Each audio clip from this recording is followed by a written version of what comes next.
कोकाटेंच्या वकिलांनी कोर्टाला माहिती न देता प्रतिज्ञापत्रावर सही केली म्हणजे बनावट कागदपत्र तयार करणं नाही असं कोकाटेंच्या वकिलांनी हायकोर्टाला सांगितलं।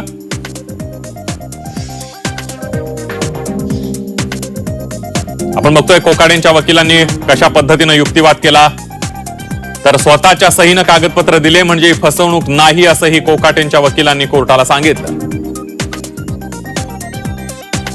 मजकूर बरोबर नसल्यानं फोर्जरी लागू होत नाही असंही कोर्टाला कोकाटेंच्या वकिलांनी सांगितलं। कोकाटेंनी 1989 मध्ये अर्ज केला होता, त्यावेळेला कोकाटेंचे मासिक उत्पन्न 2500 रुपये होतं। अर्ज करताना कोकाटेंचं उत्पन्न कमी होतं।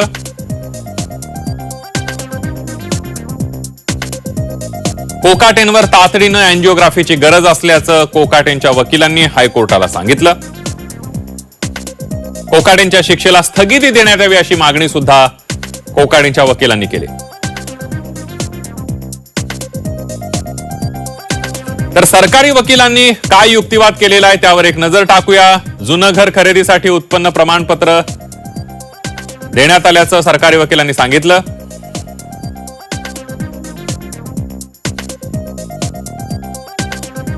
1991 मध्ये ॲफिडेव्हिटचा निर्णय आला होता।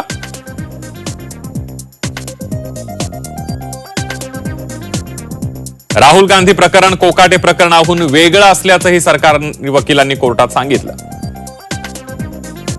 राहुल गांधींचं प्रकरण अदखलपात्र होतं। –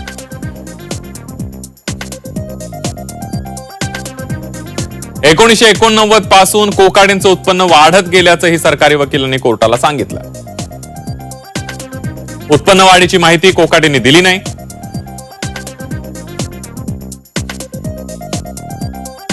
कोकाटेंचं उत्पन्न जास्त आहे तरी योजनेचा लाभ घेण्यात आल्याचं कोर्टाच्या निदर्शनास आणून दिलं। कोकाटेंचं उत्पन्न जास्त तरीही योजनेचा लाभ घेतला।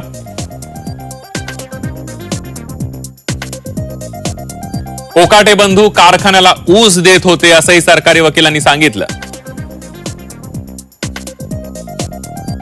1993-94 ला 34,000 रुपयांचा 51 टन ऊस दिल्याची माहितीही देण्यात आली।